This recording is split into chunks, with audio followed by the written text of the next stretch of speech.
वक्फ मामले को लेकर हो रही सुप्रीम सुनवाई की, क्योंकि वक्फ संशोधित कानून के खिलाफ दायर याचिकाओं पर सुनवाई के दौरान सुप्रीम कोर्ट ने सरकार से तीखे सवाल पूछे हैं। हालांकि सुप्रीम कोर्ट ने अभी कोई फैसला जारी नहीं किया, लेकिन पहले दिन की सुनवाई में कोर्ट के रुख से याचिकाकर्ताओं को उम्मीद है कि कल यानी गुरुवार को होने वाली सुनवाई में कोर्ट कोई अंतरिम आदेश पारित कर सकता है। सुनवाई के दौरान याचिकाकर्ता के वकील कपिल सिब्बल ने अपनी दलील में कहा कि केवल मुसलमानों को वक्फ बनाने की अनुमति देने का प्रावधान असंवैधानिक है। सिब्बल ने सरकार से यह भी पूछा कि राज्य ये कैसे तय कर सकते हैं कि मैं मुस्लिम हूं या नहीं। वक्फ संशोधन अधिनियम 2025 की संवैधानिक वैधता को चुनौती देने वाली याचिकाओं की सुनवाई के दौरान सुप्रीम कोर्ट ने केंद्र सरकार से तीखे सवाल पूछे। देश की सबसे बड़ी अदालत ने सरकार से पूछा है कि क्या अब मुसलमानों को हिंदू धार्मिक ट्रस्टों में शामिल होने की अनुमति दी जाएगी। चीफ जस्टिस संजीव खन्ना और जस्टिस संजय कुमार और केवी विश्वनाथन के बेंच ने इस अधिनियम पर कई सवाल उठाए। विशेष रूप से बेंच ने वक्फ बाय यूजर की प्रथा पर सवाल किया।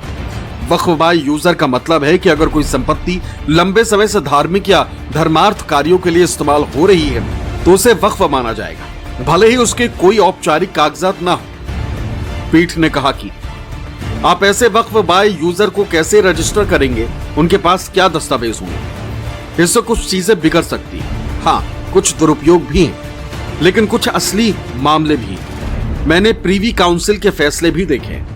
वक्फ बाय यूजर को मान्यता मिली हुई है। अगर आप इसे खत्म करते हैं तो समस्या होगी। याचिकाकर्ताओं की ओर से पेश हुए वरिष्ठ वकील अभिषेक मनु सिंघवी ने कहा कि इस अधिनियम पर देशव्यापी प्रभाव है और इसे किसी भी हाई कोर्ट में स्थानांतरित नहीं किया जाना चाहिए।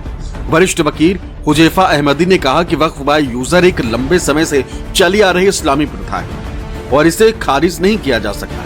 लेकिन केंद्र सरकार की ओर से पेश सॉलिसिटर जनरल तुषार मेहता ने दलील दी कि बहुत सारे मुस्लिम वक्फ अधिनियम के तहत नहीं आना चाहते हैं। इस पर कोर्ट ने पूछा, क्या आप ये कह रहे हैं कि अब से आप मुसलमानों को हिंदू एंडोमेंट बोर्ड में शामिल होने की अनुमति देंगे? इसे खुलकर कहिए।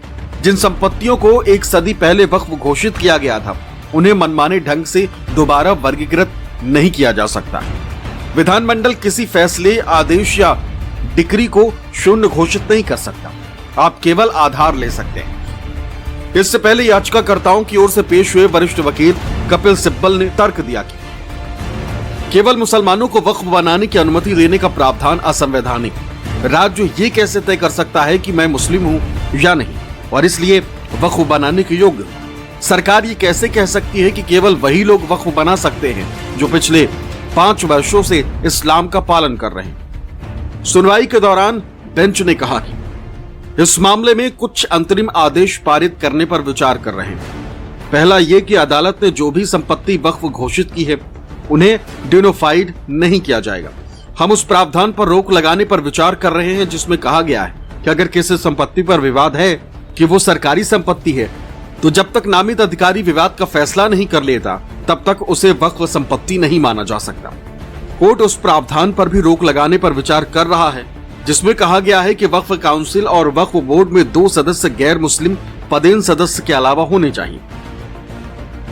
लेकिन सरकार की ओर से पेश एसजी तुषार मेहता ने कहा कि ऐसा आदेश पारित करने से पहले उन्हें सुना जाए और कोर्ट ने कहा कि गुरुवार दोपहर 2 बजे फिर से इस मामले में सुनवाई होगी। माननीय बेंच भी अपने ऑब्जर्वेशन में कहा कि हाँ, जो बहुत सारे अमेंडमेंट्स हैं वह ऐसा प्रतीत होता है कि संविधान के अनुसार है, लेकिन उनका जो यूजर का जो डेफिनेशन है उस पर कोर्ट कुछ क्लैरिफिकेशन चाह रही थी। कोर्ट हमें जो है वो इंटरिम ऑर्डर दे रहा है तो तुषार मेहता लिटरली गिड़गिड़ाने लगे कोर्ट के सामने के हमें और सुन लिया जाए, हमें और टाइम दे दिया जाए, हमें कल के लिए रख दिया जाए। तो जज ने काफी रजिस्ट होकर के फिर हमने भी कहा कि ठीक है, आप इनको अपॉर्चुनिटी दीजिए, मिस्टर मेहता को आप सुनिए और फिर हम भी कल और कुछ सुनाएंगे कोर्ट को। और कल 2 बजे के लिए ये रखा गया है। Actually the interim orders which are being passed can only be known that they are effectively being passed when the order comes on the website. But to my understanding, the matter has been adjourned for tomorrow for 2 p.m. so that interim orders issue can be decided and orders may be passed. चूंकि बीच में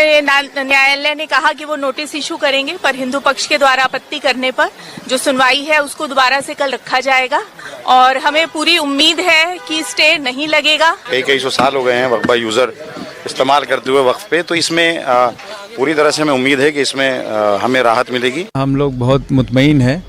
जिस मकसद से हम लोग supreme court आए थे, बहुत विस्तार से चीफ जस्टिस साहब अपने दोनों जजेस के साथ हम सबके पक्ष सुने, वकीलों के, और मुझे उम्मीद है जिस तरह से उनका इंटरेक्शन था कि कॉन्स्टिट्यूशन जो हमें डर था वो डर अब नहीं है। The respondents sought some more time to argue tomorrow, and we will also be hopefully be giving rejoinder, and I'm very positive. যদি আমি অন্তর্বর্তীকালীন আদেশ দিই যে অন্যান্যরা মুসলিমই হবে, তাহলে সরকারের কি কোনো আপত্তি রয়েছে? তারা সেই সংক্রান্ত আর্গুমেন্ট আগামীকাল করবেন। सरकार का डिस्प्यूट है तो वो ट्राइब्यूनल नहीं तय करेगा।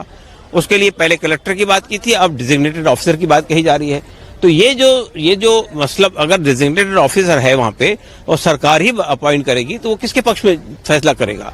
तो ये भी चीज जो है वो क्लियर नहीं कर पाई सरकारी वकील।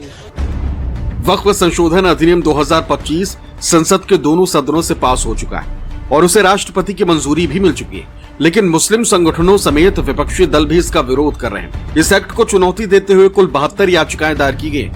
Bureau report, news 24।